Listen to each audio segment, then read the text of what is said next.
Hey, I'm Pat from Pure MTG. We've got another episode of Cardboard Conversations. I'm joined by some wonderful folks tonight. Let's go around and introduce ourselves a bit. Hey, Matt, why don't you go ahead, wave, and tell us a bit about yourself, why don't you? Yeah, there you go. I'm just messing. Shoop, you're our guest star here from Three Swords Production. I'm very pleased to have you this evening. Why don't you go ahead and introduce yourself for a moment? Yeah, I'm Nathan Shoup from Three Swords Productions. We are a One Piece trading card game YouTube channel.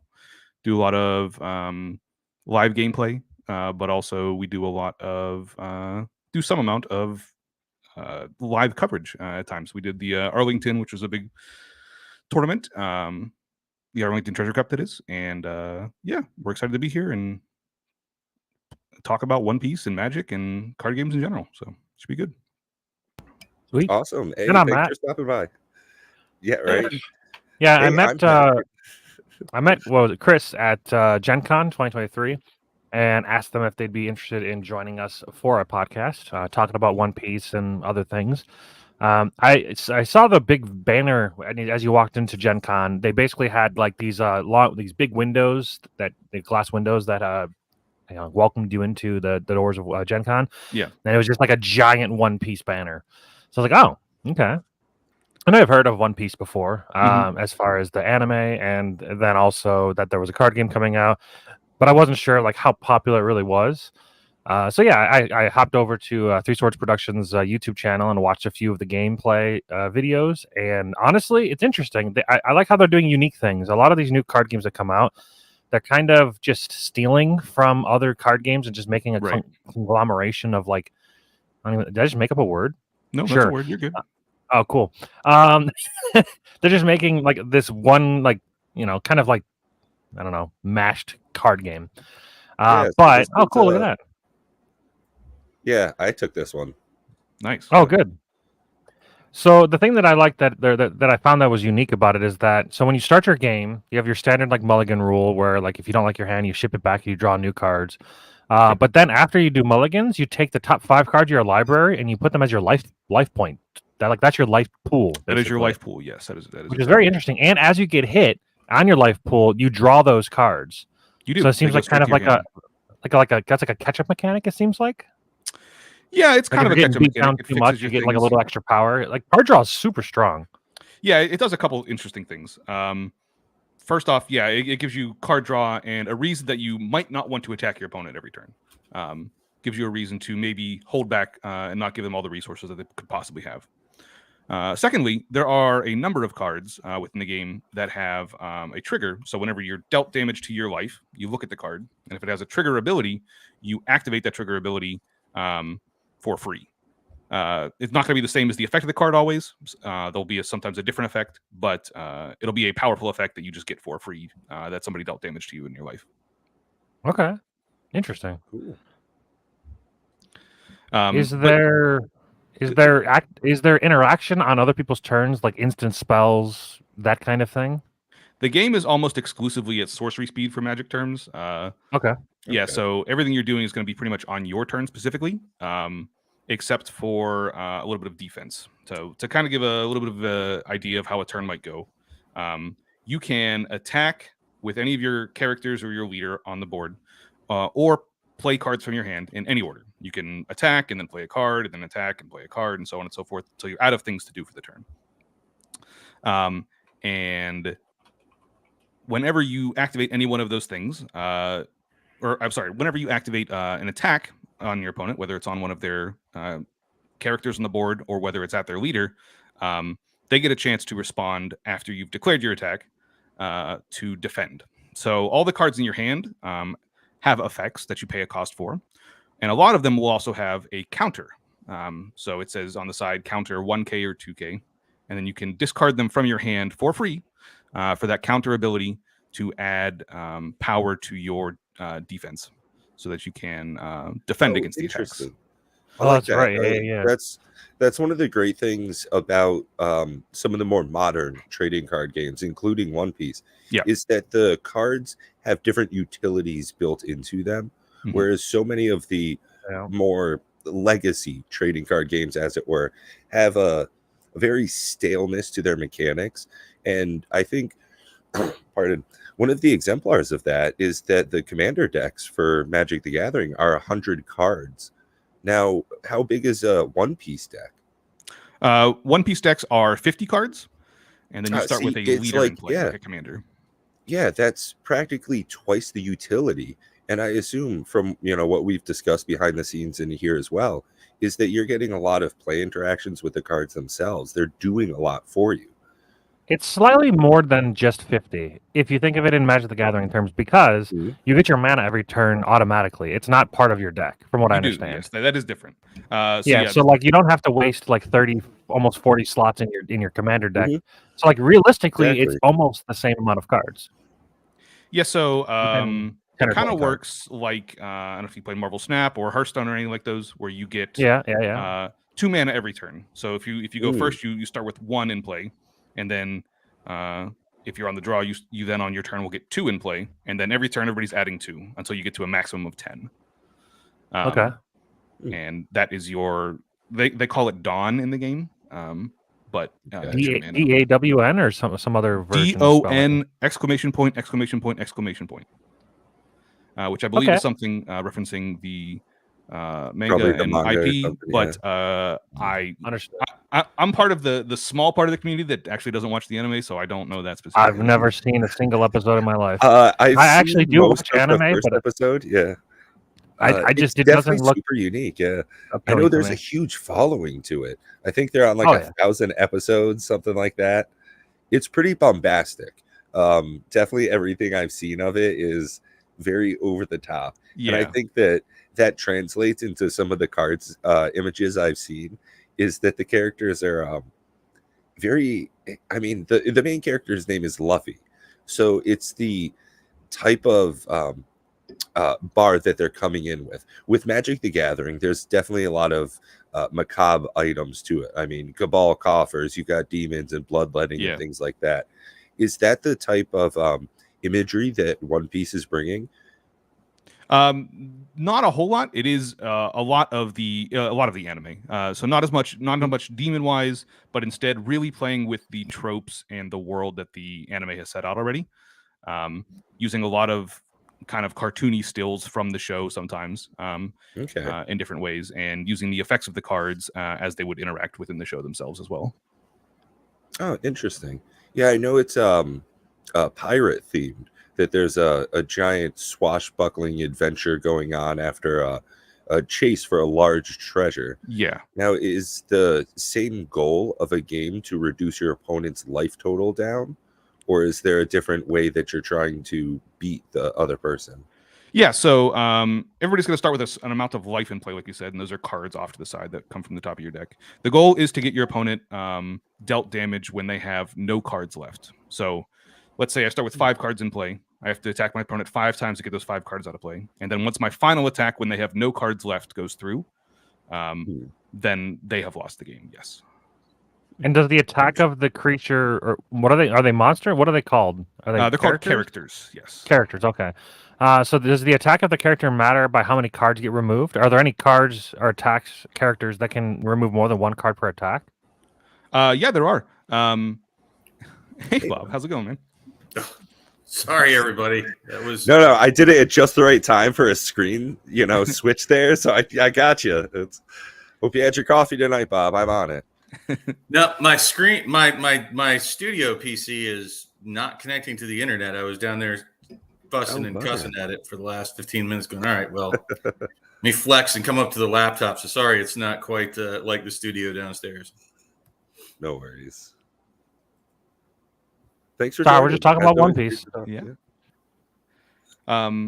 To answer your question, there are essentially characters within the game that have what they call double attack. And double attack is when they would do damage, they would do damage twice. There's also cards that have banish within the game, that whenever you deal damage to your opponent and they would add a card to their hand, they instead put it in their graveyard. Ooh, that's really strong. Yeah, those are strong abilities. I have to imagine those are the big girthy creatures that cost like 6 or more.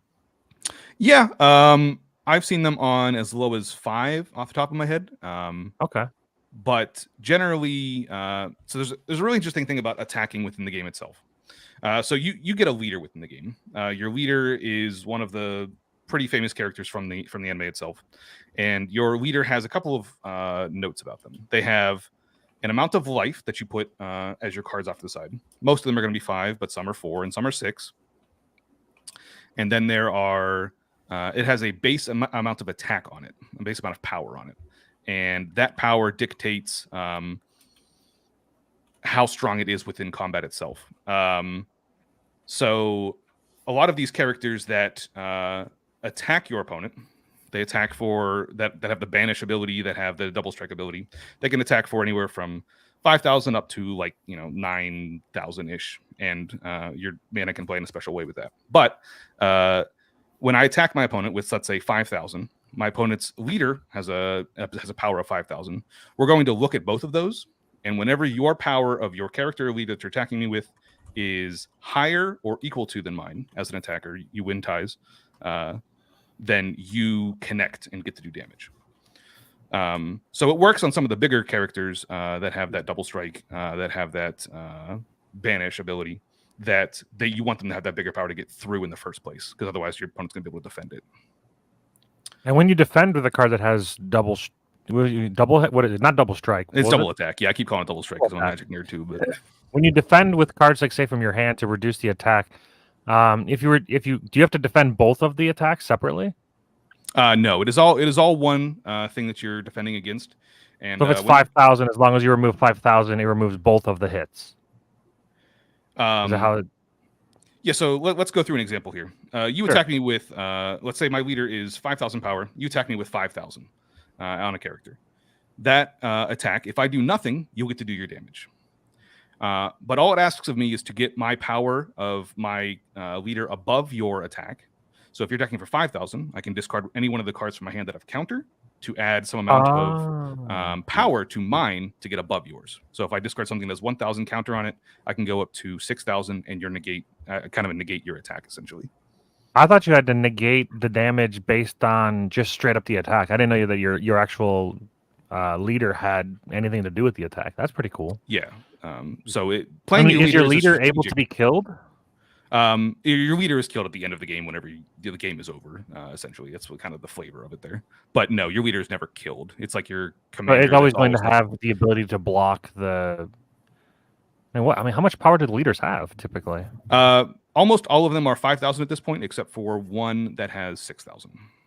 So anything less than 5,000 just can't damage you at all? Let's get into the most interesting part of the game, probably. Oh, the Dawn thing, right? Putting Dawn under all of your mana that you have in front of you. You can tap that and pay towards any of your characters to play them into the battlefield. So if I have a character that costs 5 in the corner for its cost, I would tap 5 Dawn and put that card in play. Do any effects of it. You can also have characters or leaders in play that have pay an amount of Dawn. So you just tap it and you get to do the effect of it. Otherwise, you can equip Dawn by just slotting it behind a card or a character or a leader, and it gives it 1,000 extra attack. So I can declare my attack, or before I declare my attack, I equip a bunch of Dawn behind it. Let's say I equip 4 to it to my leader. So I went from 5 with 4 Dawn behind, makes it 9k, and then I do my attack. I suddenly have a 9k attack instead of the 5k that is usually base. The Dawn will get removed back at the end of the next turn. So you'll be back to your unequipped Dawn, but for the turn, it's a temporary buff for you to be able to attack with. And I'm assuming the Dawn that you equip to your character cannot be used that turn to play spells. Correct. Yeah, that is correct. Yeah, that would be busted. Yeah. Can a player defend with Dawn? You cannot defend with Dawn. You can only defend with counter power from hand. Interesting. Huh. Are there specialized zones? Is there a specific playmat that you should be using when you're playing the game? Is there a limit of number of characters you can have? Yeah, there's a limit of 5 characters that you can have on the field. You always have one leader, and your leader has a specific spot. Your Dawn zone just can have a max of 10, or whatever there. And then there is one slot also on the battlefield for what is called a stage. And stage are kind of like artifacts. They're not characters, they're not leaders, but they have an ability that you can usually tap to do some sort of effect. So some of them will ramp you Dawn, some of them will draw you more cards, stuff like that. But they're usually locked to a specific leader. Interesting. And do the leaders have? I mean, I assuming they have special abilities besides just their attack, right? Correct. Yeah. So there's leaders will offer you, like I said, unique things with their amount of attack, unique things with the amount of life that you'll have off to the side. Some have 5, some have 4, some have 6. Okay. They also have unique abilities on the cards themselves, so they give you different powers there. But in addition, every leader has a specific color associated with them, and that leader's color locks the color of the cards that you can add to your deck. So if I have a red leader, I can only add red cards to my deck. Can you pull up a one-piece leader? Yeah. What's a good one-piece leader? If you want to search up Zorro, that's probably the easiest one to understand. Zoro. Zoro? Yep. Okay. Yep. Far left. I've seen him. Okay. He ain't got no special ability. Oh, I guess he does. He does. Yeah. So okay. This leader has 5,000 attack or 5,000 power. You see in the bottom right corner, it's got 5 life. So when at the beginning of the game, you put 5 cards off to the side, and that'll be the life you'll be able to defend with. And then it has an ability, which is Dawn ×1. ×1 means you have a Dawn equipped to this card. It still counts towards its 1,000 attack when it's equipped as well. So it's a nice double dip there. And then it says on your turn, all of your characters get plus 1,000 power. So long as you have 1 Dawn equipped to this leader, all of your characters on the board get buffed on their attacks. So this it's like a built-in anthem. Anthem. Is it repeatable? Yeah. Would you be able to put 5 you Dawn? You can put more. There's no way. No, it is just the once. Yeah, I was gonna say that's way too strong. Yeah. Dawn ×1 just means you get once as soon as 1 Dawn is equipped, and that's the minimum. Okay. Are there Dawn ×3 and 4 and? There are cards that ask for that type of stuff. Yes. Okay.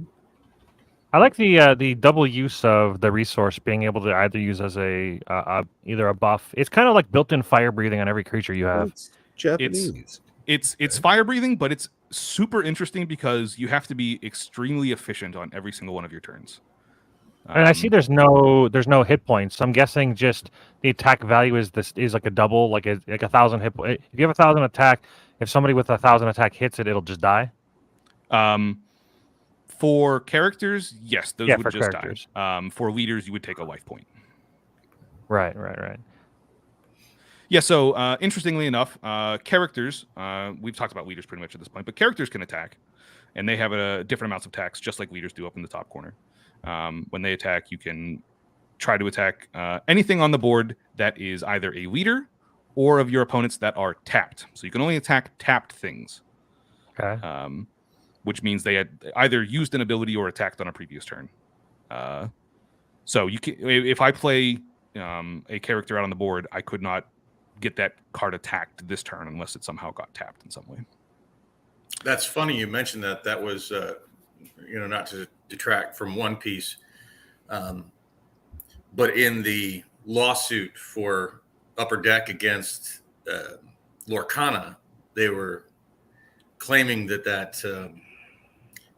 the game that was in the works that was being designed, Lorcana supposedly ripped off, that the mechanic of only being able to attack tapped creatures was functionally like a unique, identifiable mechanic of the what they call it, Ruins of Icor or something is the name of the game that they haven't even released that they said is so unique that that's one of the new mechanics. And I'm like, wait a minute, that's not unique to right. Alpha Clash literally does the exact same thing. What's that? Alpha Clash literally does the exact same thing. I'm just saying there's a lot of mechanics that they're trying to claim in the lawsuit against Lorcana that, it's a ripoff of this. And it's like you're describing like 1,000 other different games with color identities. And what's that?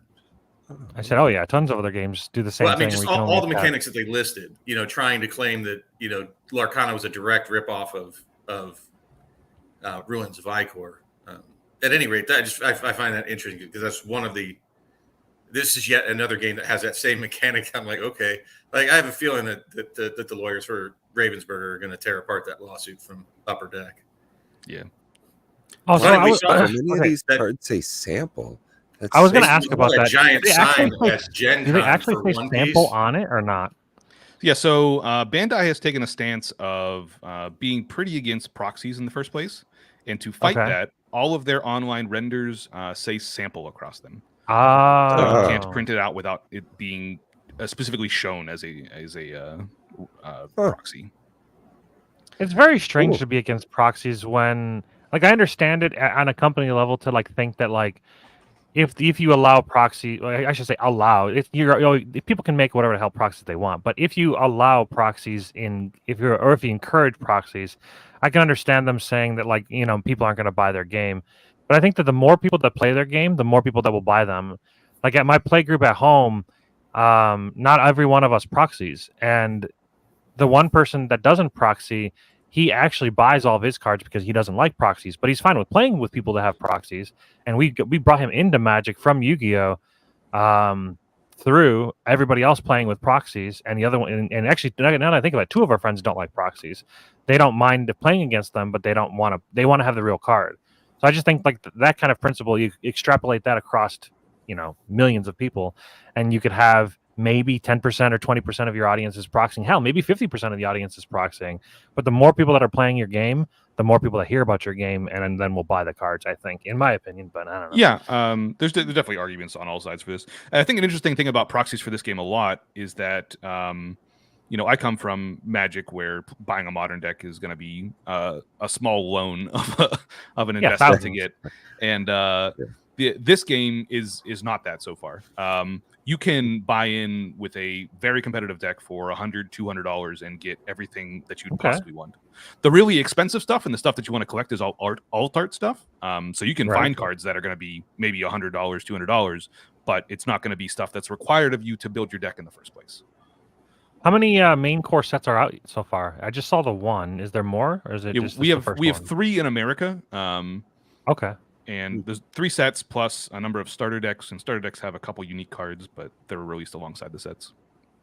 And are they does it release a later larger in America quantity? than Korea yes, they are released. or Japan? Yeah, we're in set 3 in America and set 4 in Japan right now.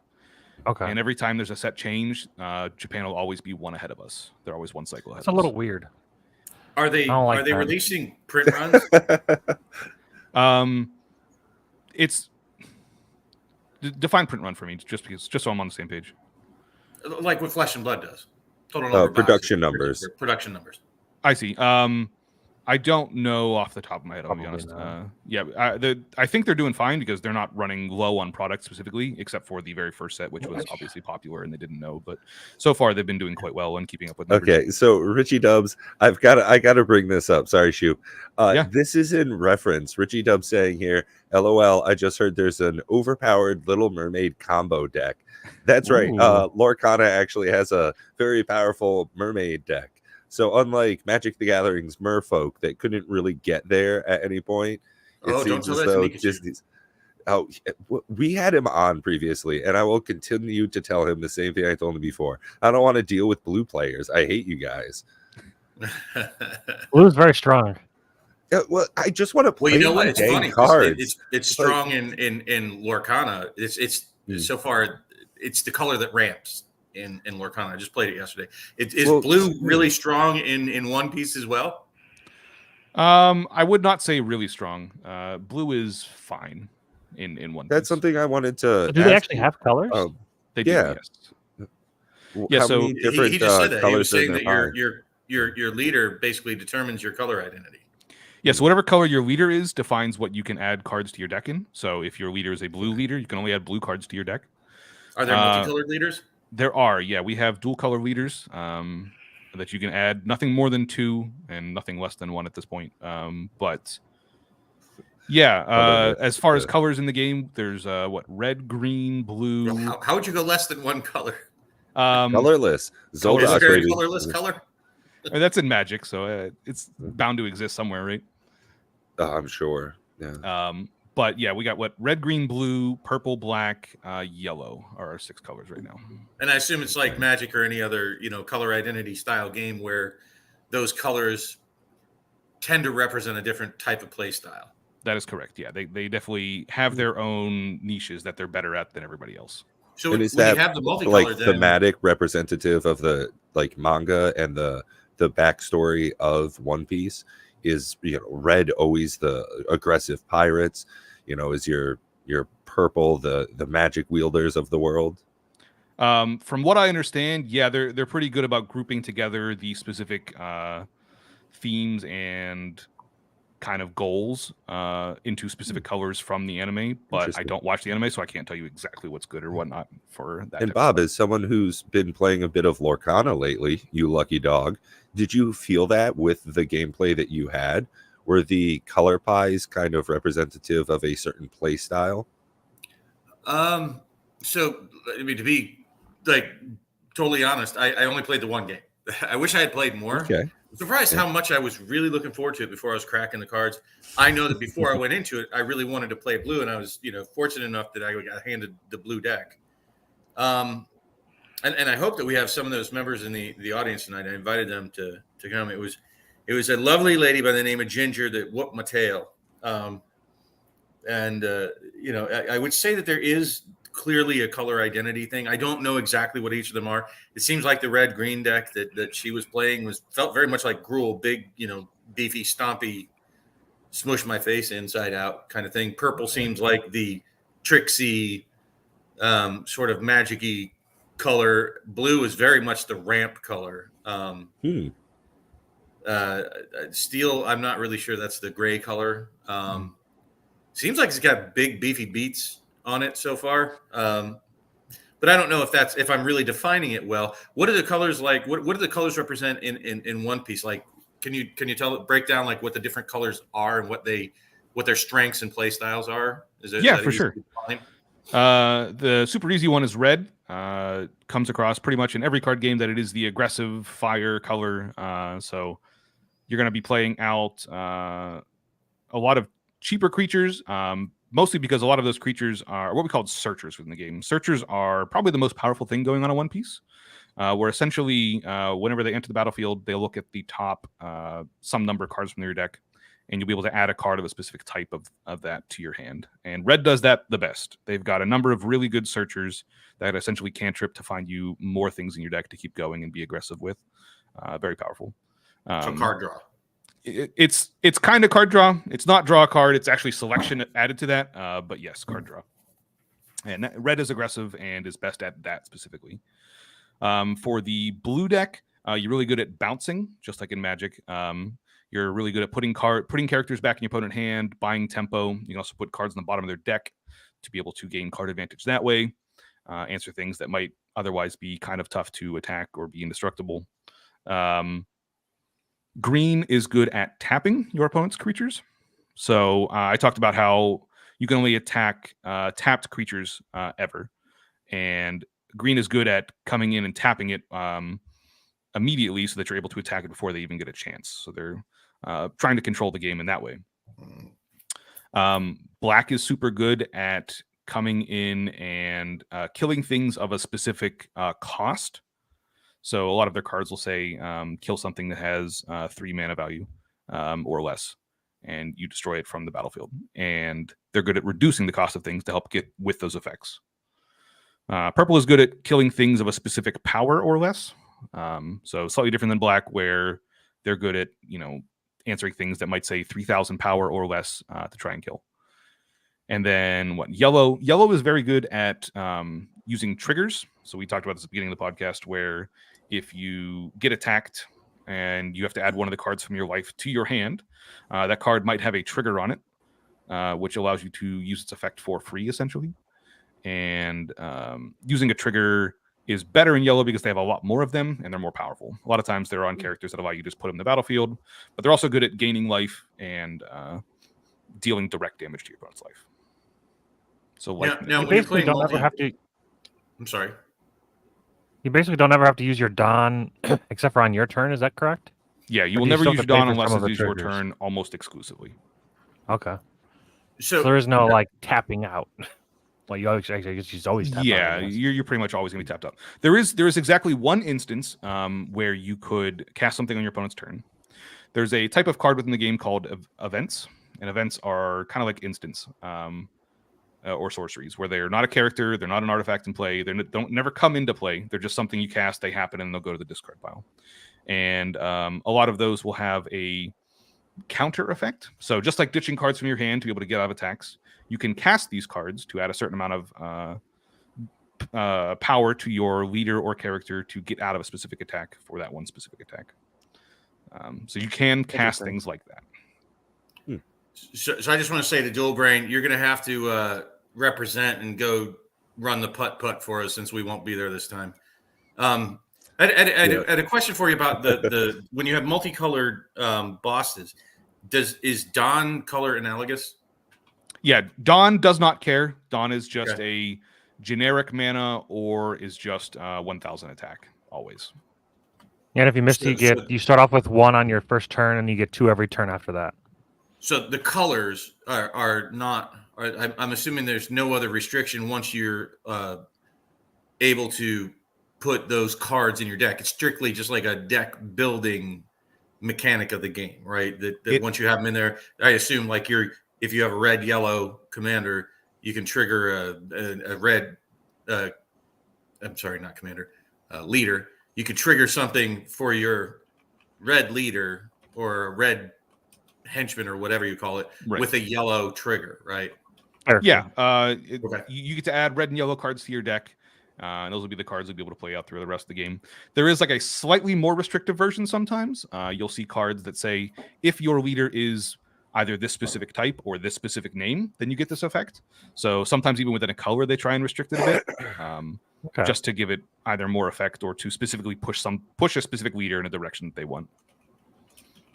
Okay.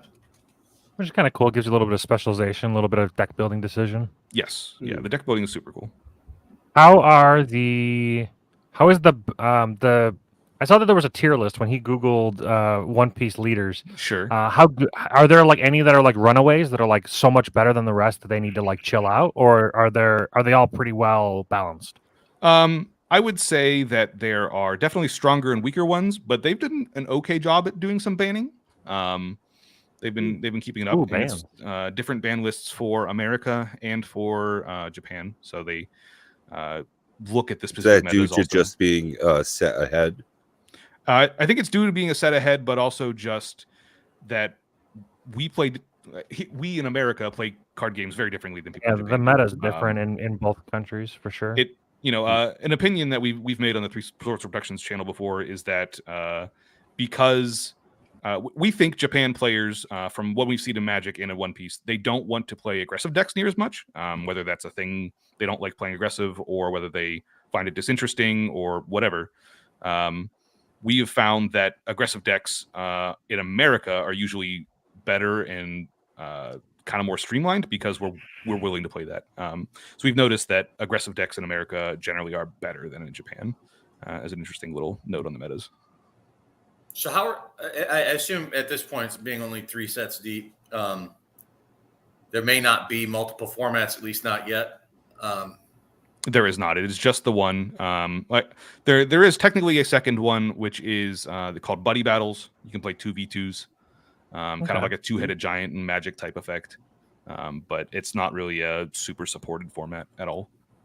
Can you free for all? Have you ever tried? Like how they're going to support, inevitable power creep, which happens in every single game of every different type in the world. Yeah. PCGs or not.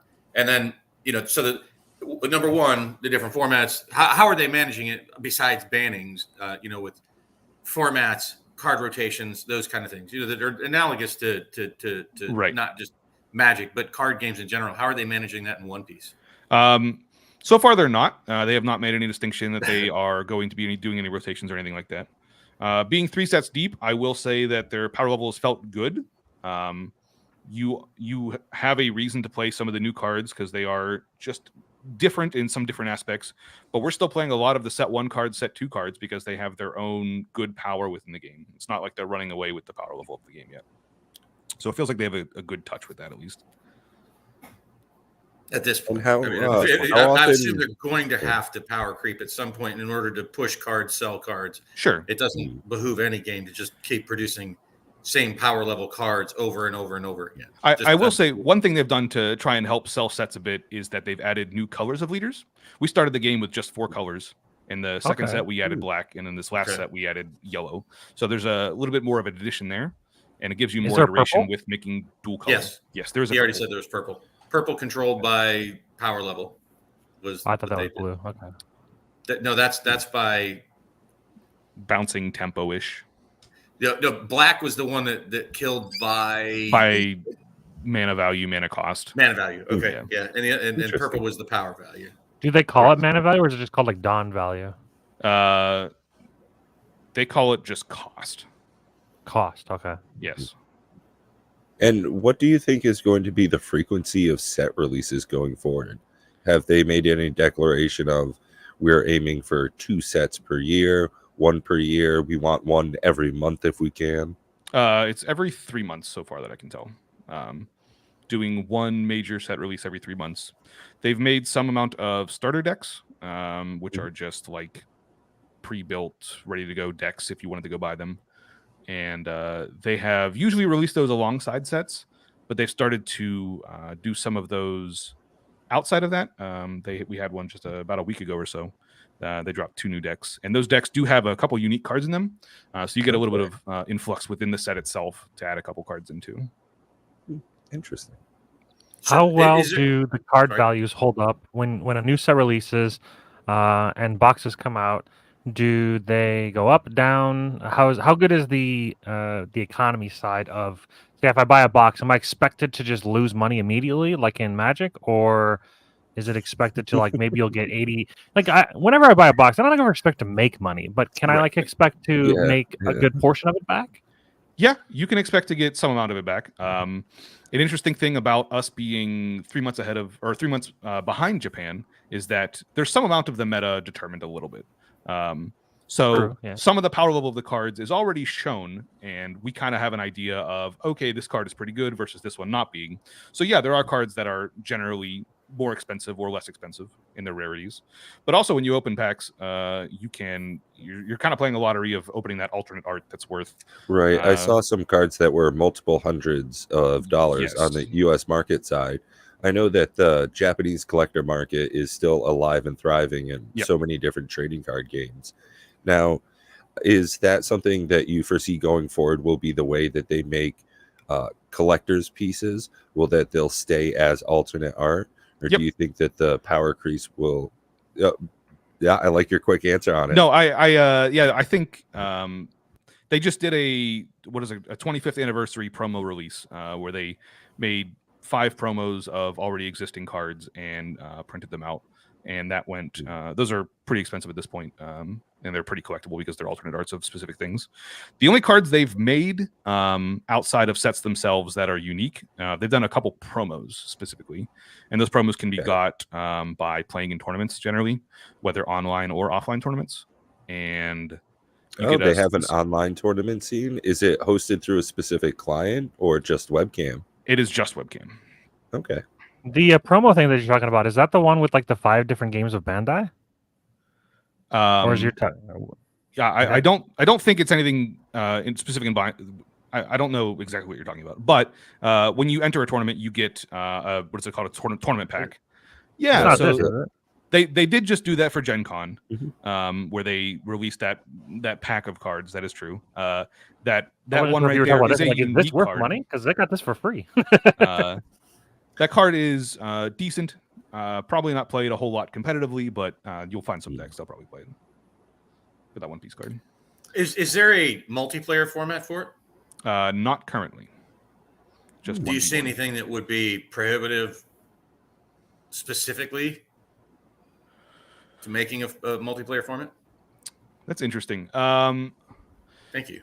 I think, and he's handsome too. If you didn't know, yeah, I know normally higher picture quality really holds up. It doesn't look entirely It doesn't look like it can't support multiplayer. Like what would prevent it from being a decent multiplayer format, like a free for all type situation? Yeah. So an interesting thing I think there would be a lot of times in Magic or in some other card games, you have something in play that can stop your opponent from attacking you directly, right? and coming straight at you. Magic does that well in Commander by you play something big to the field, and your opponent might struggle to attack past that to get to you to do the damage to kill you. With a multiplayer format in One Piece, we're dealing with you adding cards to your hand from being attacked out of your life. But you have no other way to defend other than pitching cards for counter. So if everybody kind of decided that you were the one that they wanted out of the game, they could just kind of do that with current rules. So you could try and add more life, but that would add a lot more cards to the game, make it a lot longer. You might have to make some kind of higher power attack or something. How long are the games normally? It's a best of one format, so just the one game. And that one game can be over in 10 minutes or it can be over in about a half hour. They're pretty quick. So they're still pretty quick. Not too bad. Yeah. Are there deck outs? If you draw your entire deck somehow and deck out, you lose the game. Is that something that would just be near unachievable? It is almost exclusively unachievable, except for one specific leader that came out this last set in set 3. Nami leader is a blue leader, and that blue leader self mills, and she has a special ability on her that says whenever you mill your entire deck, you win the game instead. Oh, okay. I was about to ask, are there alternate win cons? Thousand's Oracle. There we go. That is, I think, actually the only one currently in the game. Nothing else says you win or lose the game specifically. Interesting. Well, that'll be an interesting field for them to pursue. Yeah. The different. Yeah, I think they have many the way that. Phenomenal. Yeah, it seems like it's an interesting game. Do you see a lot of uptake in it? Is it popular? Do you have a lot of players? I mean, your channel seems to be doing pretty well, and it's almost exclusively One Piece gameplay. Are you getting a lot of feedback? Do you have a Discord server you want to share a link to where people can play with you?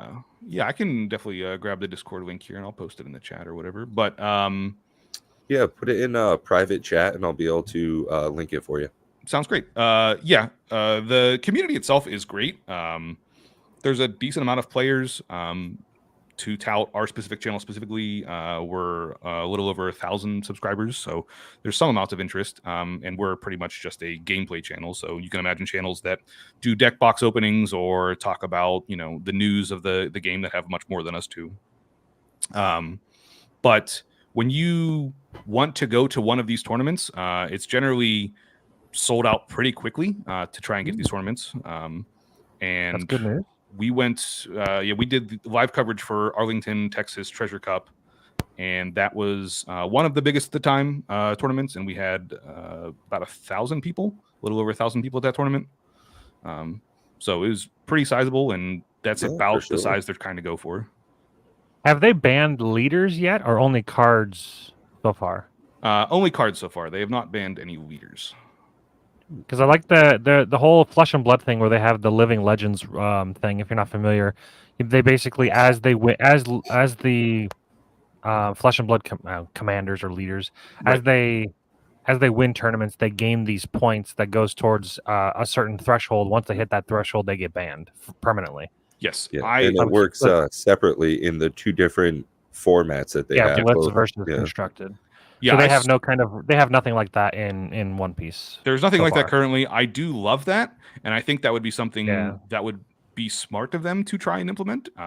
Very much. I would say one of the best leaders has had most of its cards banned from it in the first place. So it would be interesting to ban that leader and maybe switch some things up instead of trying to ban all the cards instead. So do they have differences in the artwork between the Japanese releases and the US releases? I believe no. I believe they are all the same. They have changed some of the revenues that you can get them from.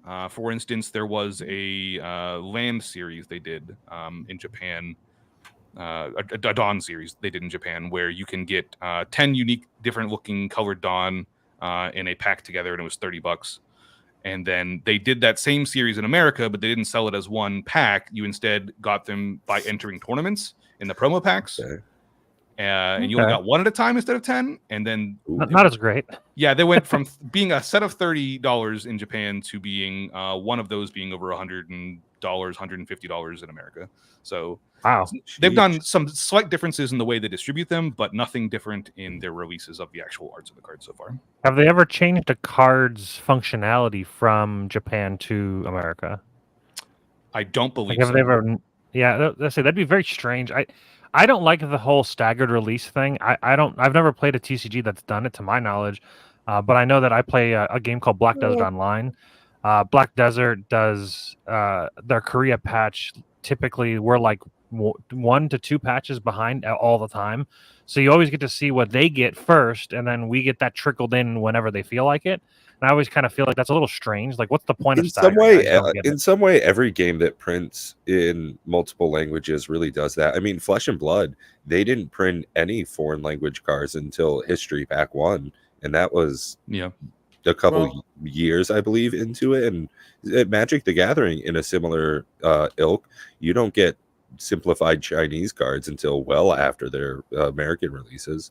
Well, no, but that's not the same.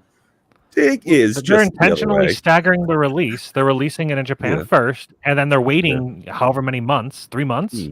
Like, that's not just because they don't have the printing of the language. That's because they're intentionally releasing it Japan first, and then it's a model of that it seems like overseas companies do, because Korea does it, Japan does it.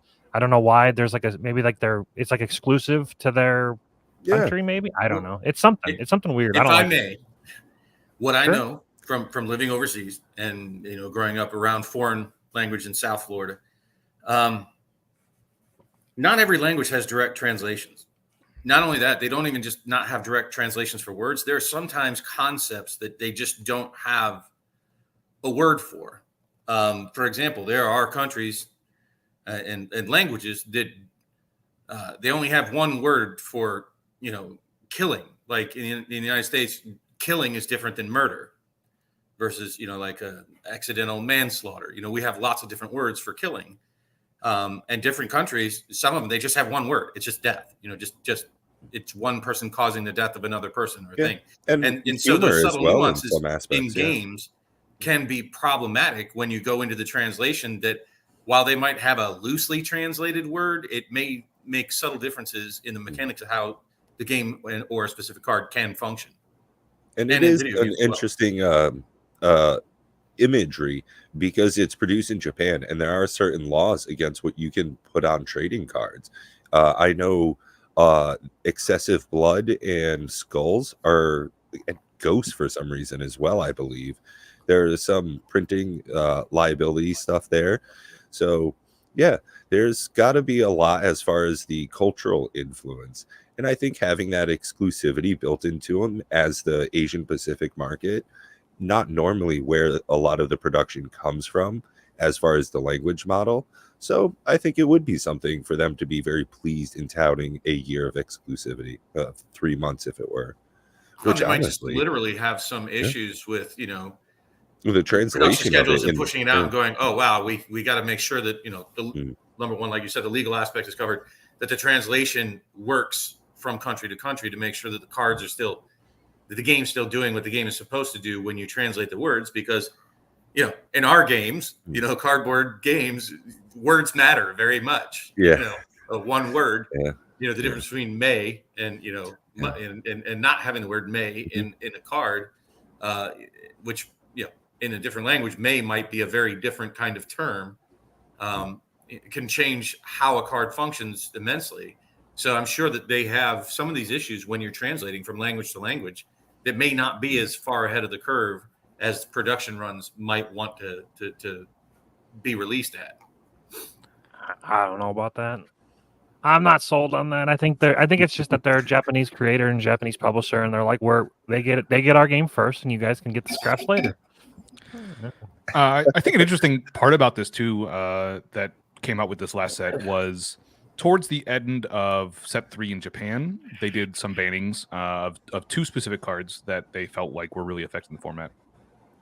And then us in America, they instituted we're starting these bans immediately before you guys even get to play the game, which really kind of warped the way we approached the entire set in the first place.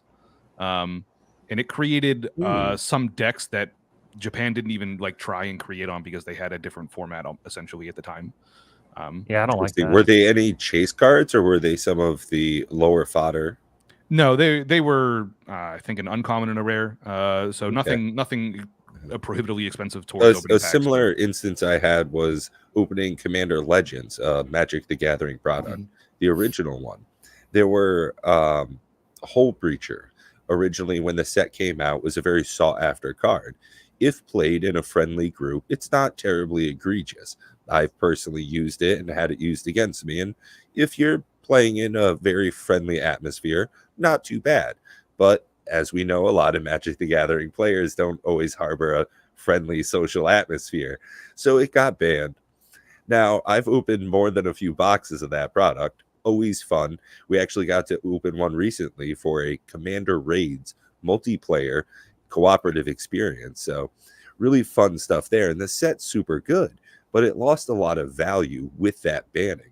So it's good to hear that some of the higher, more sought after pricey cards are not getting that loss when you're opening up the product. Right. Now, as far as opening the product, one of the things I wanted to ask about was different rarities. Magic originally had just common, uncommon, and rare, if it even had rarities, really. Now, does One Piece do something similar, or does it have a whole list of different cards you can get? I know that's very common with Japanese manufacturing. Right. Yeah, I believe the rarities we're going with right now are common, uncommon, rare, super rare, which is a step above, secret rare, which is a step above, and then just alt arts, leaders, and dons as other slots in the packs. So about 6. Interesting. Yeah. Okay. Do you think that How would rare are be... the super rares? Are they super rare? The super and secret rares rare. are pretty rare. I don't know exact pack odds off the top of my head, but generally most super and secret rares are gonna probably fetch you anywhere from like $10 to $40 probably. Are there 36 or 24 packs in a box, or are they doing something weird? 24. I'm gonna go with 24. I don't think I've actually opened a pack myself, honestly. Oh, really? Okay, so you're not a pack opener. No, I'm always a singles guy. Hey, it's to the best be fair, way to do it, honestly. To be fair, I work for Star City Games, so I guess I've got insider ideas about that, but whatever. So one probably get a little bit of a trading discount. card game Pillars of Strength is 12 cards per pack and 24 packs per box. That makes sense. Question: are they Japanese sized cards, or are they like big American hand sized cards? Yeah, they're standard sleeve style cards. So the American style Magic. Hey man, I've been to Japan twice. My hips never fit in any of their airplanes. Okay, I just built different. What can I say? Hey man, I also don't fit in most airplanes. Don't ever, if you're a big dude like me, I'm 6'5", about 290 pounds. Don't ever try to fly Spirit Airlines. You will have the most cramped time of your life. It is rough. That was the worst plane flight ever. I was literally like this. Yeah. I'm like, all right, I had a crick in my neck by the time we got to Vegas. I'll tell you that. It was not happy. I'm almost happy, honestly, that they canceled my last flight when so went to Gen Con, had terrible travel on the way back. Long story, but American Airlines is now like my most hated enemy. And at first I was really unhappy that they canceled my flight and I had to take a 13-hour train ride. But then I was really happy that I didn't have to fly American Airlines one more time. Was the train ride? I actually have never been on like a long form train. Was it like a bench type seating, or did you have like your own little like room? Nah, dude, I was wicked comfy. So was it like the Harry Potter where you like had the bed where you can like sleep in, like a couch? No. They do have those, but I'm not that kind of guy. That would have been like as much as trying to be bougie. No. For a 13-hour train ride, I might have been bougie for that day. No. I needed a train that left in the next few hours. I arrived at Union Station at 2:30 in the morning. I was just looking to get out of town, dude. No, it was actually pretty comfy though. It was like fake leather seats, pretty, bouncy and all that, and you could recline. But I was in the quiet car. So everybody had to be quiet like it was a library. You couldn't listen to music without headphones on. You couldn't talk out loud. It was either sleep or just look out the freaking window, which is exactly what I wanted to do. There was nobody on a train in Washington, D.C. I needed to speak with. Neither did I need to talk with anybody in Newark, New Jersey. You know, when we rolled through New York, I didn't want to talk to any of those people either. We just kept going further north, and I just kept looking out the window, and it was actually pretty chill. They had one of those concession cars all the way in the back, so I was able to get myself a $9 adult beverage and further enjoy looking out the window. Yeah, it was pretty decent. We stopped in New Haven, Connecticut. Not pretty decent, but I was able to go outside and stretch my legs for a little bit on the train platform and get right back to it. I do like train rides, gotta say. It's actually something I'm planning on doing, is getting, Bob's not having it. No. Oh, dude, I had to take a train from Miami to Norfolk. It was like 20 plus Virginia, hours. Man. Oh, geez, I got on the train, and there's this like 90-year-old Spanish lady spoke no English in my seat. I'm like, "You're in my seat." She said, "Okay." I'm like, oh, F me. So I had to go sit in the bar car on these hard, like, Formica seats. About an hour into crashing in there, there's the kids that came and started playing Yahtzee in there. I'm like, "Are you kidding?"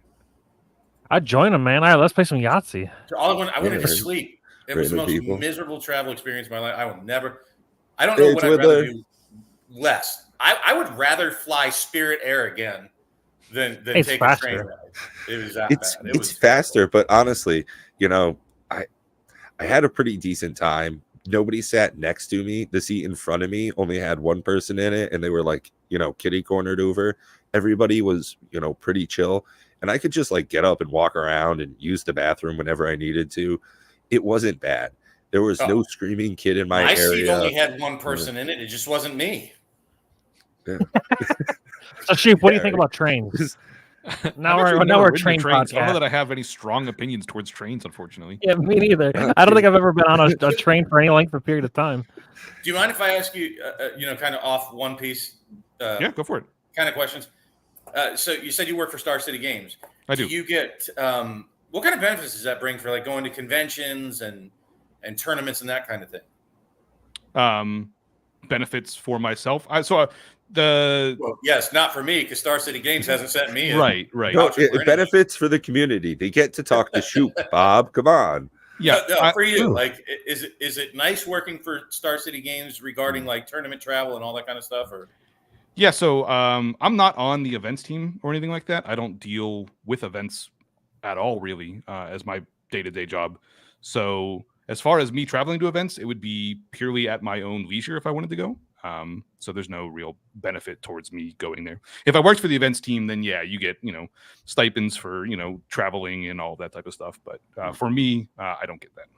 So you don't get like benefits like, hey, there's Gen Con per se coming up and here's a discount, we'll cover X or nothing like that for working for Star City Games? That's kind of we don't have that there.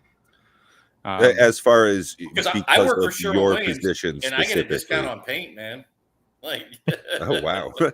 I'm sure he gets a discount on cards if he wanted to buy some cards. Yeah, there's employee discounts towards the store itself, but not towards they get their own form of discounts, just not on events, which makes sense. See, what's to pay for our travel? That's part of what Commander Raids. I don't know if they talked to you about that yet.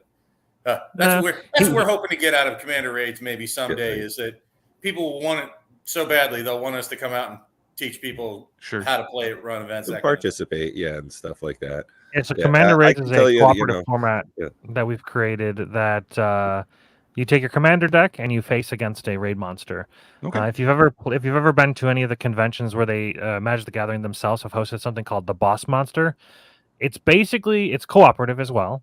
But it's very generic. It's like a 1d6 and like 2 of the results are like you get a ticket. Your team gets like a little prize. And I'm like, I played it and I'm like, wow, this is boring as hell.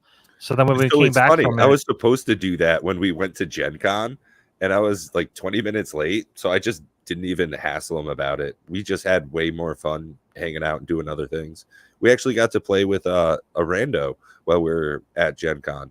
We were talking to a couple of other enthusiasts and he sounded very interested. So we pulled out one of the incredible apps that Matt has made. There's actually an app you can get so you can. Oh, yeah, it's not backwards. Hey, look at you. Yeah, I fixed it. Yeah, just don't pay This is our attention to the commander Discord raid. link. That one's dead. Yeah, the Discord. I specifically picked "Do not expire," but it still expired, so I don't know what to Yeah. say. But yeah, so Bob here made a commander token. This is the stop focusing on my face, camera. There we go. This is the token that that we created for the boss monster or the Heavy raid monster plate that it token. creates. Okay. It's not actually heavy plate; it's ink. It's like the gold ink from like the back of the card here. And like this, for some reason, on the back of each one of these cards, so each one of them have like their own weird. That's not heavy play marks. Those are like that's ink. It's like gold ink around all the edges for some reason. So It's like they didn't. it's a Either way, doesn't PvP matter. format that nobody runs the boss monster. It's not like Arch Enemy. Sure. Yeah. So basically you're all on the same team. Either you all win or you all lose. There's an increasing amount of dice rolls on a D20 random table. And as you progress further in the game, the number of effects become what really does all the damage to you. We have it set up as well so that it scales to the number of participants. So you can either go single player and its life total is greatly reduced and you can goldfish your decks, kind of have a practice play.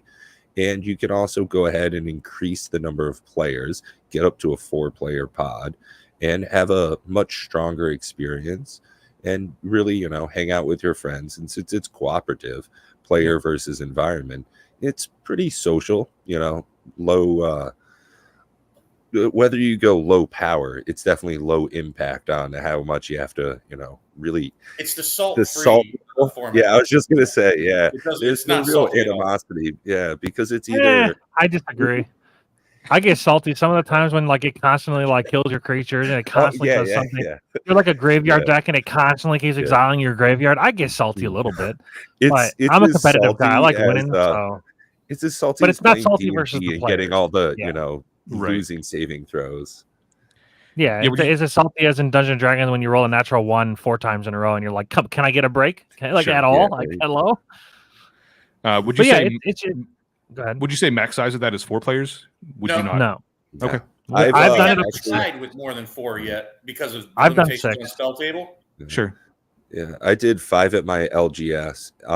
All new players. It was the store owner that actually really pushed me into like hosting for him. Yeah. I had printed out a number of the Google Docs that I just sent you a link in the comment section there. Yeah. Printed out a number of those and handed it out to some very interested players and was able to kind of host, as it were, a 5-player game of it. And like I said, because everybody was playing together, it was very easy to get the right atmosphere to a game.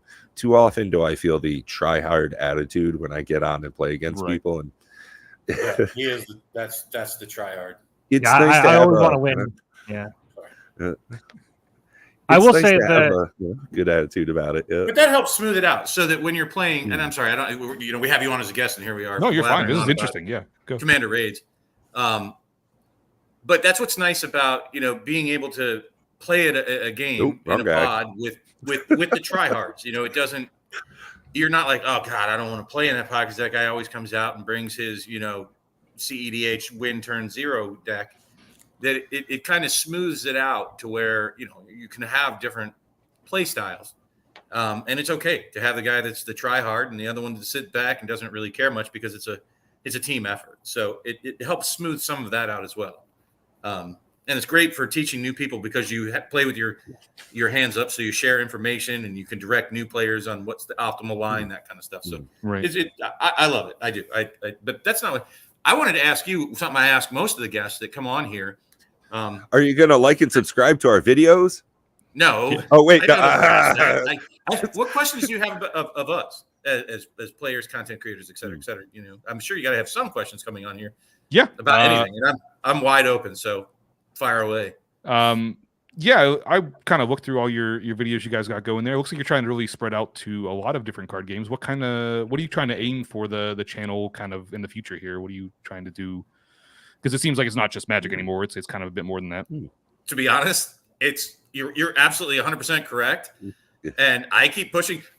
We all three kind of have somewhat different ideas of where exactly the channel wants to go. And one of the things to keep me here is that we talk about there's no holds bar. Like, I doubt Right. we'll ever get sponsorship Exactly, yeah, because we'll yeah. say whatever the hell we feel like as honestly as possible. It's sort of a confessional and it helps He's people in got the it, yeah. audience to, for just that reason that we don't want to be Yeah. fettered by, some sort of motive, right? So Mhm. we'll talk about whatever game, whether it's Baldur's Gate 3 or whatever Matt's playing at the moment or One Piece. We don't want to be handcuffed that way. Yeah. We want to be able to bring people like you on and talk about One Yeah. Piece. Maybe and we it's don't want to be the hampered new by, Legions, Legions Realms at War. We want to talk about all the card games, Dude, whether it's Flesh I and opened Blood. the best card in that bountiful pack. But what we'll do is we want to be able to talk candidly with everyone about everything. Maybe Kind of most stay things tuned. geek. We even talk about movies and shit. And Sure. feel free to cut loose So and speak your mind here. We're not worried about like monetization and No. and No. we can't talk shit about Card Guard because they sponsor us. Play with your Card Right, Guard. yeah. It's like no, we So we want to have that's sort of the deal is we want place to hang out, indulge in the stuff that we're having fun with, all the things that as a trading card game player, I know that right now Magic's in a terrible spot for me, so I want to have other options. I've got a couple of boxes and decks for Flesh and Blood that I've really been getting into. I've heard about all these other trading card games as well, and We were supposed to luckily play enough- Flesh and Blood in Gen Con. I forgot. Whoops. yeah, I didn't sorry, bring my I was the wet blanket at Gen Con because my yeah. diabetes and hurt feet and shit really kind of put a damper on it. So I left early You were and started phenomenal, Bob. I'm glad we got a Brazilian steakhouse, Rodizio style. I'm glad that we Oh, that went was out awesome. and really treated ourselves to a Commander Legends box opening experience. So we're about all sorts of different avenues of our enthusiasm as players. Whether it's one game or another, we talk about all sorts of different stuff. I think that's really what I want to bring to it. And we even did a little bit of like Minecraft stuff behind the scenes, and we're thinking about doing a server kind of thing. We had a Dungeons and Dragons campaign, so it's all sorts of different stuff, just real geeky, no neck beard, but just having a good time on the internet with some friends. Yeah, 5 o'clock shadow, I get it. He's just got regular beard. So in essence, we don't want to focus on anything specific. And I know that YouTube really punishes us for not specifying. And we've even had, it was funny that Nikachu, I think one of his parting statements behind the scenes was, you guys should be a lot more popular than you are. I giggle, and hopefully people will find value in it. Hopefully you enjoy being here tonight. I enjoy having you as a guest. Very interesting to hear about One Piece. The only thing I knew before you came on tonight, to be quite frank, is that it was an anime and it's a game that's blowing up. Yeah.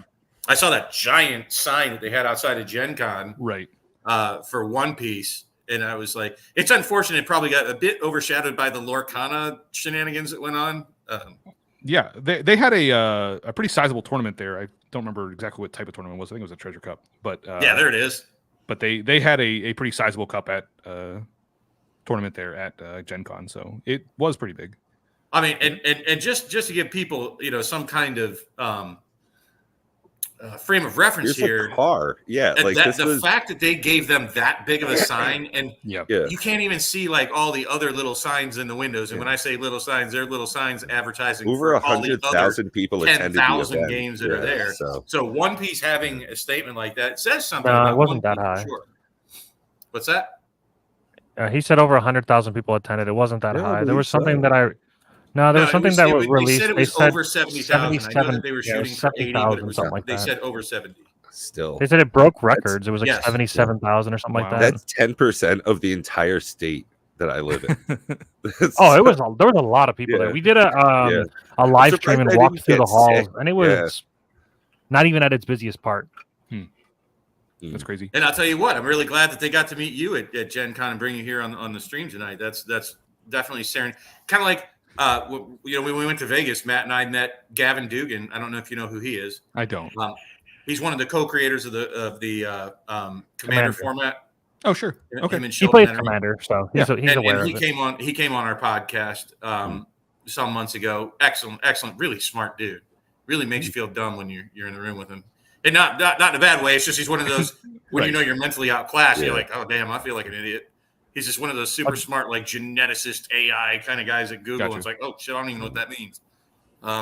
But we're fortunate, and that's one of the things I'll say that I want to continue to have happen is bring guests like you on, and lots of different people from different walks of the gaming world. Yeah, it always startles me. Like we had Nikachu on.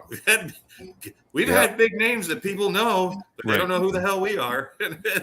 We had Ruth Thompson on. She was one of the early artists for Magic the Gathering. Okay.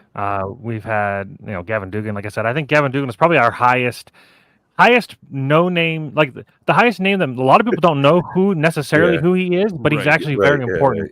He's like almost as important as like Sheldon Menery, basically. Right. And he's a really cool dude. He plays Destiny too. Absolutely. Plays like just really cool dude. Yeah.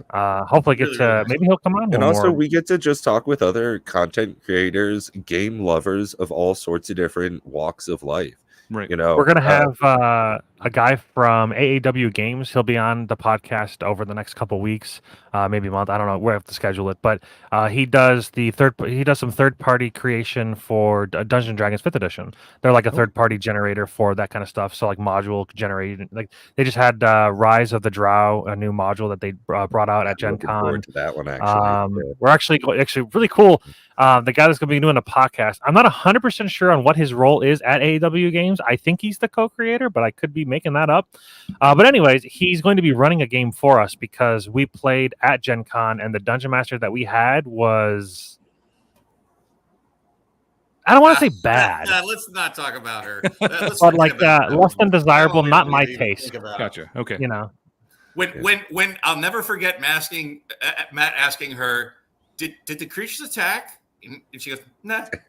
Yeah, two rounds went by, and I asked her, I'm like, hey, did the creatures go yet? And she's like, oh no. And I'm like, she's like, it's fine. I'm like, what the?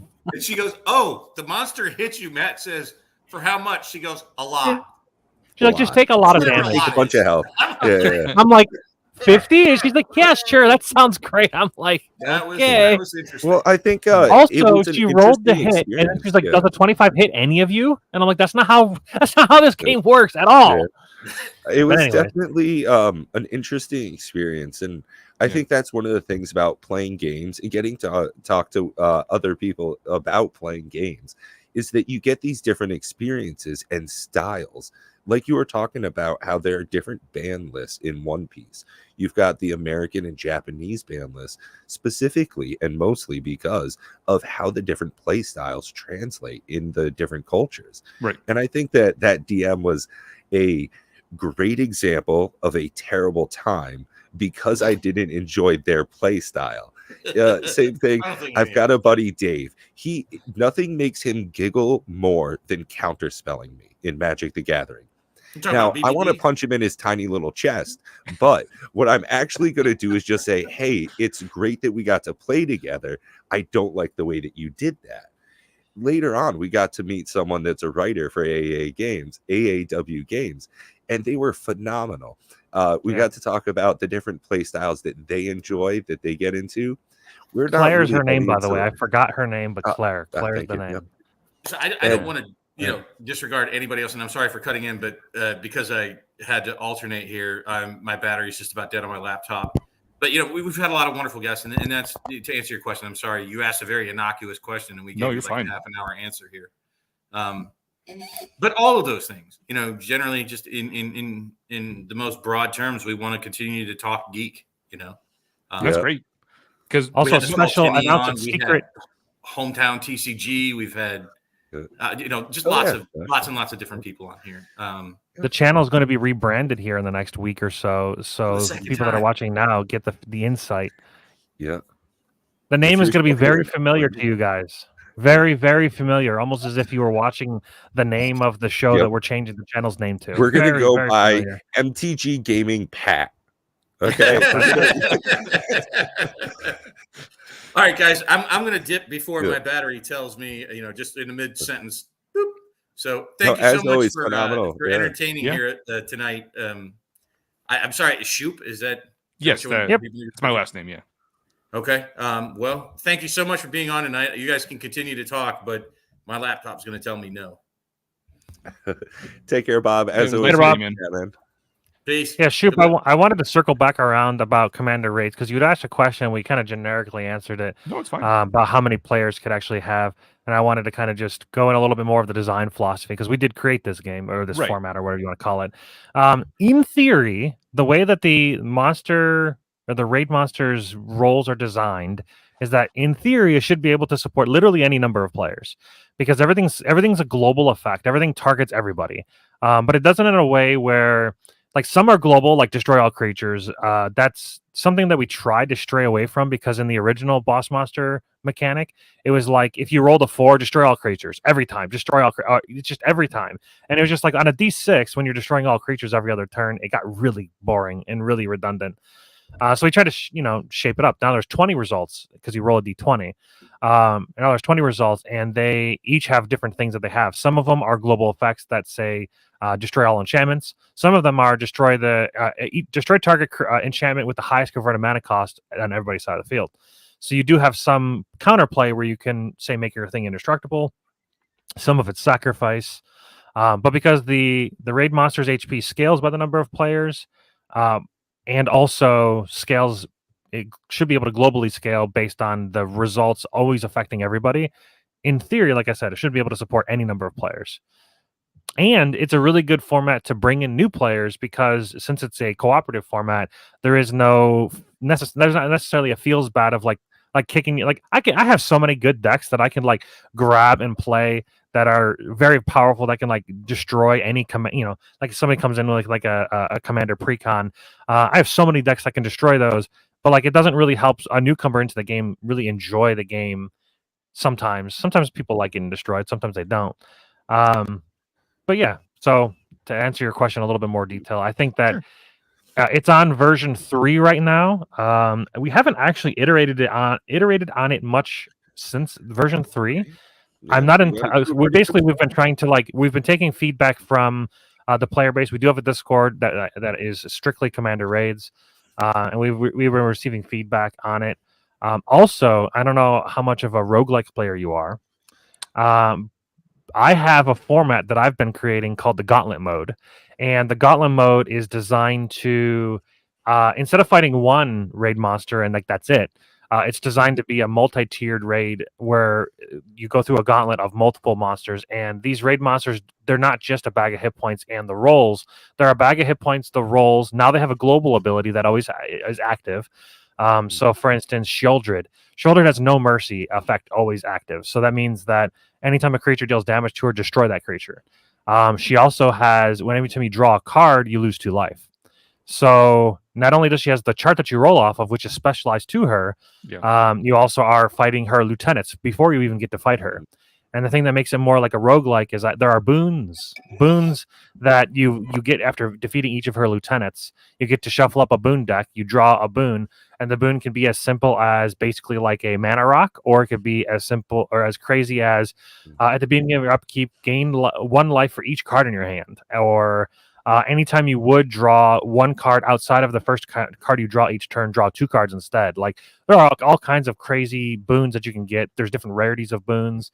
So if you like really gritty, it's really fun. Like going through the getting your boons can definitely change how you play, and that's also cooperative. Interesting. Yeah, it's pretty cool too. That's one of the. And I things have art for all of the interesting. cards. I have AI generated art for everything, which is pretty awesome. Yeah, I don't know. The Commander Raids format is really fun. I get a little bored of it after some time that just the standard raid monster, because I think my competitive mind or my ADD mind or both versus the normal raid monster. I just kind of get like I can play about 5 to 10 games, but then after that I'm like maybe even less than that. I want more, so that's why I created this other format, the Gauntlet mode. So far it's really cool. The monster doesn't attack though. That's the one thing. It's hard to dictate how a raid monster would attack, because I would like them to attack, but right now any monsters that they create, they're defenders. Just because finding a way to describe how a raid monster attacks is strange. But there are effects that taunt all your creatures to attack as it creates. It creates like death touchers that are defenders, and then it taunts your creatures so that there's a decision to Basically whoever goes after the raid monster is in a bad spot because all of their creatures might die, but then it'll clear the way for the rest of your team to go through, and maybe they find ways to tap their creatures down to avoid that so that your creatures can get in there. There's a lot of, it's more interactive than it ever has been, I would say, the format, because at first the format was very much destroy all creatures, destroy all enchantments, destroy all artifacts. That was kind of it. And that was how it was just a big bag of hit points, very little interaction, very little ways to reply to the creatures, because they are still casting spells and you can counter them, kind of. Counter spells obviously very strong. We felt that because there's 4 players and only 1 monster, that the counter spells won't work as you hope. It doesn't just stop the ability; it actually forces a reroll. That's the best way that we found to make it more even. Gotcha. So So I don't know. Give it a shot if you like. If you like Commander, if you like cooperative, maybe give it a shot with your friends. It's all free. So yeah, I got a friend group that we play a bunch of kind of weird formats a lot of times, and this is probably something that we'll probably give a roll to here. The only thing it requires is a D20, couple of buddies, and honestly, not even that, because I said, you can play solo. So just pull up the Google Doc, roll a die. It's got all of the preamble for the rule set itself, and we actually put out 3 modes for it already: an easy, normal, and brutal mode, as it were. And all of the incredible gauntlet mode stuff that Matt's been doing is all covered on the Discord server. Sure. And it's really community driven. As you can see, Richie Dubs here is commenting on how the raid monster is weak to Maelstrom pulls, True. And because all the tokens it creates is the same name. So if you have something that removes everything of the same name, then that makes sense. Yeah. So some of the play mechanics are a little bit different. I find it quite enjoyable in that way, is that you get to see old cards in a new light. Since there's only joined forces cards are bonkers. Oh, true. Because anything cooperative, there's a lot of cards like braids, the commander braids, where it allows you to add in free stuff. You can break our format if you really wanted to. Bob has a group hug deck. It's Tulane, but he plays he plays braids. He plays the joined forces cards. Where there was one where it's a joined forces where you go get basic lands into play, and you can go get 7 basic lands. Yeah, collective voyage. Everybody just goes and gets 7 basic lands. The problem with me is that I don't run basic lands because I'm a tryhard. So I run all the dual lands and the tri lands and the fetch lands and I run a basic lands. Gross. But not every deck I think that's one of the things that you'll end up probably seeing in One Piece is that a lot of the formats that come up are going to be all player and community driven.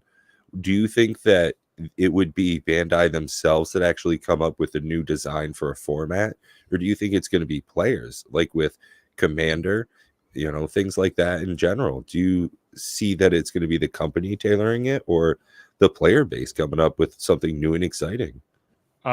I think the company would be willing to. I don't. I can't speak to their exact philosophy on how they do things, but I think they'd be willing to if they felt like they were losing some amount of players because it became too stagnant. But the community is actually amazing. One of the best things that came out of the community, there is literally someone who has dedicated hours and hours to creating a program that allows you to pair and play One Piece against other people as a spell table situation. It's actually a rules implemented program. Oh, wow. Okay. It's like an arena or a Legends of Runeterra or Hearthstone type. Now it's a bit more, not quite as polished as any of those, right? Sure, yeah. If some guy's just doing it in his basement or whatever, it makes sense. Yeah, but it is super nice to just have that as a part of the community. Somebody was just dedicated enough to make an entire app to play the game. Super. Do you know if One Piece is opposed to an online game? Like Flesh and Blood, their whole philosophy is that they want to be in the person in the flesh and blood. So flesh and blood. So they don't necessarily want to be able to play over the internet. They're not disallowing it. You can do it. Yeah. Do you know if One Piece is that same philosophy, or do they not care? I bet that they would want to at some point get into that. Like we said, they have online tournaments they run over webcams. So at some point, it seems like they would prefer to not have webcams and instead have actual card gameplay. Yeah, I real don't like the think flashy cards like Arena. Yeah, Right. I don't think that Bandai has for any of their games. They've created an online app, so I just think that's somewhere that they haven't really explored a whole lot. the two-headed giant format you mentioned for One Yeah. Piece, was that created by the game or from from Bandai, or was that from community? Yeah, it's from Bandai. Okay. Buddy Battles are a Bandai game with like some fringe tournament type stuff. They don't really run a whole lot of tournaments, just a couple here and there, but it is a format that they created at some point there. I have another question. Yeah. Three Swords Production, what's the next hottest thing you got coming up on the channel? Next hottest thing. I tell you what, we've been terrible over the past couple of weeks. Anyone who's new here is going to come to our channel and see that we upload apparently nothing because there's been very little uploads over the past couple of weeks. I was out of town, or Steven was out of town at Gen Con. I was out of town last week. Steven's out of town this week. And it's just been really hit or miss over the summer, over the past couple of weeks. But we attempt to do daily uploads of gameplay for One Piece. We do some live streams that you can come and interact with us, ask us questions about why we build our deck specific ways or how we play specific things, and you can learn about the game. And we've also been just kind of delving into Lorcana a little bit. Maybe you'll see some Lorcana stuff. Maybe we'll test out how some videos do, and if that does well and you guys like Lorcana, then that's also a possibility. Yeah, I'm looking at picking up a starter deck once it's reasonably available. Right. That's I'm not rushing out, and I certainly was not waiting 6 to 8 hours in line in Indianapolis to get my hands on any of that specific product. But I would absolutely love to engage some of that back and forth. And I know Bob got himself a starter deck and was able to play at one of his local gaming stores. So we'd love to challenge you and see if we can collect enough lore to beat you up first. Yeah, that'd be super cool too. Yeah, get some cross-channel interaction on some games or something. Collaborative yeah, gameplay. That's the word I'm looking for. So the interesting thing about Lorcana, I shouldn't say interesting. I tried watching gameplay of Lorcana, and I actually literally almost fell asleep to it, but that was not necessarily because of Lorcana being boring. Hates Disney. It's fine. Like I get it. It's like I get it, man. The whole you gotta wait for your ink to dry on that character. And then you're playing with Mickey Mouse and Cinderella and the Three Dwarves, and I don't know if I can get into it. Don't buy that, Richie. Don't do that. Wow, there's so many. It retails for less than one. Yeah, it was $143.50. Yeah, $143. So wait, I would not do that. Wait until September 1st, and it will be readily available at shop.disney.com. You can just buy the actual official website. You can actually buy it directly through them. It's not going to sell out. Yeah, they're definitely supporting their local gaming stores, which was an interesting move with how Lorcana has given a 2-week time frame where the only way you can actually buy it in hand is at an LGS, and then you can get it online 2 weeks after that. Is One Piece treating local gaming stores in any way similar? That's a good question. Are they really going online distribution model, or do they treat the in-person play with something extra? I don't think that you can buy directly from them. I think you have to buy from some type of distributor or LGS to find like Star City Games, for instance. Yeah, not on the website itself. But if you came to the store and you walked into can you not buy it? You can't buy One Piece from Star City Games? You cannot. Wow. The only supported card games on Star City Games right now are Flesh and Blood and Magic. Interesting, but you can get it on TCG Player because that's where we were previewing. Oh, you can't talk about that. That's the competitor website. I'm just kidding. No problem at all. He's not saying it's a good website. He's just saying that is a place where you can purchase. I buy my One Piece cards from TCGplayer.com. So, is there a specific reason why Star City Games only does Magic and Flesh and Blood? Kind of company. Or do you not have the ability to answer that? I can't exactly say. I'm not, defining what the company vision is, so I can't exactly say what they want. But, we strive to do really well at the things we do really well at. So I think when we decide to do something, we want to make sure we're doing it quite well. Is all. It was funny enough. I actually watch a lot of the Commander games, the Star City games. Yeah, Commander Versus. Yeah, Commander Yeah. Versus. I watch almost every one of them. It's Okay. good I like people when they over do there. the 4 new decks that come out in a cycle all at Yeah. once. Very Yeah. thematic, and they're super quick about it. Really good personalities, and honestly, I so far like everything I've gotten through Star City games. So big ups on that side. Awesome. Thank you. Yeah. I don't know if you know those guys personally, but they seem like good dudes. Yeah, everybody on Commander Versus, with the exception of Corey now, but Justin previously, all of those guys are just guys within the company that decided they wanted to start recording Commander. Yeah, I which miss is a good Justin. platform. Justin was cool. I don't know why he left, but I miss him. Justin, Corey, yeah, Justin left the Parnell? company and is doing some of his own endeavors on different things, but gotcha. Corey's been a good stand-in. So Yeah, Corey initially annoyed me. I actually did not like Corey very much, but then as I played, I'm like, you know what? Never mind. He's just a good dude having a good time. I get it. Yeah, Corey is actually, from what I've experienced with him, which is not a whole lot. I don't do a whole lot of that video side, but from all the conversations I've had with him, he's exactly the same guy off camera as he's on camera, and he's just Same with great, me. great Same person, with Pat. great Same with person. Bob. Yeah. Yep. No fronts here, which is cool, Yeah. and that's what I like. I like personability, and I think all of them got it. So that Right. they're welcome on the channel anytime. Right. But yeah, I don't know how are you running on time? We're like over an hour and a half and almost Yeah, at this good point. 90 minutes in. Yeah. You want to start wrapping it up here? Is there anything else more you want to talk about One Piece? Any other games I don't you're think I have a interested in? lot about One Piece. We talked a lot Yeah, about. I think we nailed just about everything. It seems Yeah, like a fairly simple. I don't want to say simple. Like simple is a bad thing. It seems like an easy game to get into and play. It is, yes. The rules base level are easy. To really master the game, it takes a bit. When it comes to every card in your hand can be counterpowered to get out of attacks. You have to start really doing the math and planning out your turns exactly how you might want them to go, and whether you need to kill characters, whether you first need to go life, is always a balance as well. So it's very Flesh and Blood like, where you have like this resource management, but it's different in that like where your card is a resource and you can use your card to use as a resource to block it, but you lose that card, or not lose that card, but then that card goes to the bottom of your deck, but then the cards that you play, then you get lost. So you have to, it's like it seems so.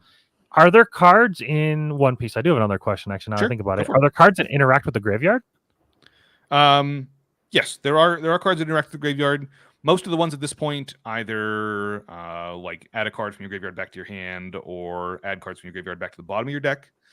There's not a whole lot of like quote unquote reanimating anything at this point. Right. But yeah, I'm sure they'll add that. That seems fun. At some point they'll get there. Interesting. Awesome. Yeah, I think this has been phenomenal. And thank you so much for joining us tonight. Yeah, thank everybody in the audience for participating as well. There was a lot of great back and forth, Choop. I've got to say, this was phenomenal. Awesome. Really appreciating your time in answering all of our questions. And you had some great ones back and forth for us. I wish we could tell you more what our designs for the future were. But no, it's fine. It's all interesting. We're just, I have it. It's all up here. He's got the plan. He's the one. I'm in the process of getting us a sick looking logo of like caricatures of the three of us. Okay. And it'll have like me in the center, and then like the two of them flanking me, I think, with like holding some like cards or something, like playing cards. Yeah, exactly. Yeah. It'll have like maybe it'll have like me in the front, and then like two like guys like back like, to shoulder to shoulder with me or something. I don't know. I gotta find a way to express my brain thoughts into what the artist needs to be able to create what I'm trying to think of, and I can't. It's hard for me to do that because I don't have a inner mind or a mind's eye. I have zero mind's eye. I don't know if you're familiar with that is, but like mind's eye, you can like generate an image in your head. I can't generate literally anything in my head. Sure. So he's creative in other ways. So sure. I'm creative in like I have like the word ideas of what I want it to look like, but then I have to tell it to somebody, and then trying to relay that information is, but yeah. I have to talk to Pat and Bob about something else that I thought about, potentially some Dungeons and Dragons stuff coming to the channel. So we'll have to look into that. But yeah, love you for coming on. Thanks for sharing your time with us. And it was a good time. Good time. So I have one final parting question for One Piece. Just one more. If I were to get into the game right now, what would be the best way for me to enter into building my first deck? Is it a starter deck? Is it buying singles and like net decking? What if I were to get in there? What would be like a good budget way, less than $50 for like a decent competitive deck? Not competitive at like a tournament level, but competitive enough to like learn the game and be decent enough. Yeah, you could buy one of the starter decks. You could buy probably the set. I'm gonna say the set 1 Luffy deck would probably be one of the better ones. But starter decks are going to have some amount of. They're like any other pre-constructed deck where they're gonna have some amount of good cards, some they've amount got of some bad chaff. cards. For $50, I don't think you could build a constructed tournament deck, but you could build probably pretty solid red decks, pretty solid green or yellow decks at this point. Red decks are always the cheapest, aren't they? Every time. Yeah, the aggressive decks, right? Nobody else is playing the cards that are just 1 mana, beater, but instead. But no, red is probably the strongest color in the game at this point. So if you find anything red you like, you'll probably be all right. And yeah, I asked that question because I like to try new games, and I don't like investing a ton of money into games that I haven't really necessarily tried. As you can see on my shelf over here, I've got that's Legion's Realms at War here. That was about $300 entry point, which I didn't necessarily need to do that, but I did because the developer of the game seems like a really cool dude, and I wanted to support the game. Taylor was a really nice guy. He gave us both signed play mats and Dude, promo cards while we were there. And when I sent in an order and I asked if they were willing to come on the podcast, I said, "Hey, and if you would also like to include anything to show off onto the stream, let me know."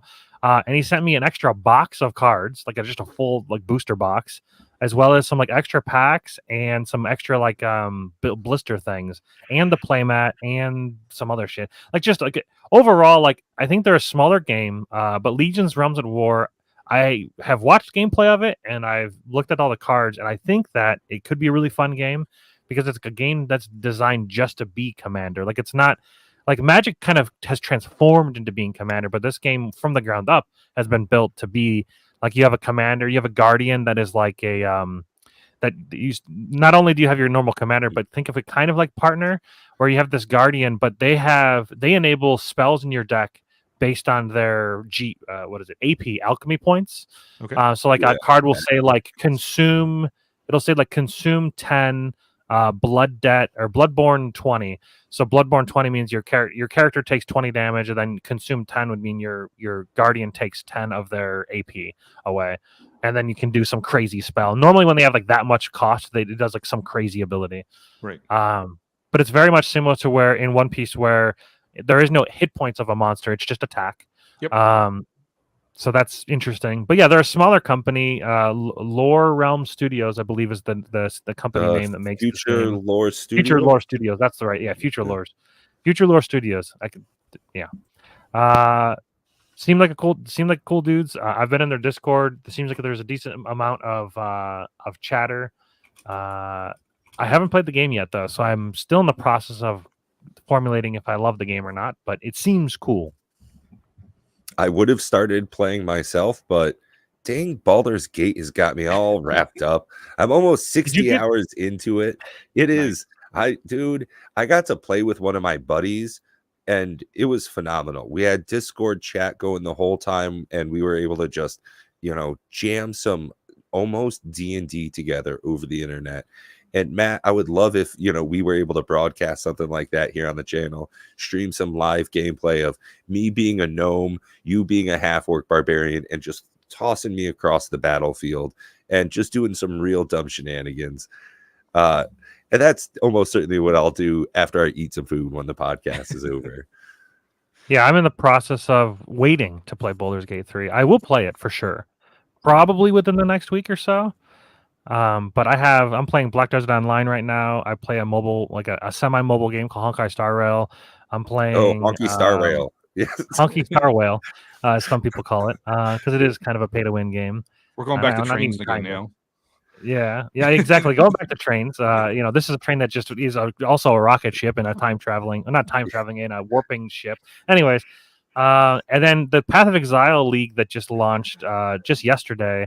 I'm in the process of skipping my first Path of Exile League in probably 5 years because it just kind of looks like shit. But then, like, as I'm watching people play it, it's like that FOMO of like missing out on a league is kind of like digging in, and I'm like, my buddy doesn't want to play, and I always play with him, and he's like, I have zero interest, and I'm like, oh, that kind of kills it for me too. So yeah, so Baldur's Gate 3 is probably next.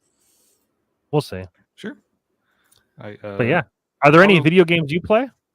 Yeah, more recently, well, probably after this, I'll probably go play some Vintage Cube on the Magic Online because that's back for the season right now. Big fan of the Vintage Cube. But yeah, I've been playing a lot of Slay the Spire. Oh, good game. And big fan of that still. And this past week, I've been playing a lot of the Pikmin 4 game that came out, which is something I grew up with and something I've always loved. Yep. Never haven't played it myself, but yeah, I was really surprised to see how it came out of nowhere. Really, I didn't see it much up to the release as far as trailers or spoilers, any release stuff, and then Shazam. I like when games do that. You are a small astronaut that has crash landed, and you are able to control small swarms of creatures called Pikmin with different colors denoting the different abilities that they have. And you move around and you don't...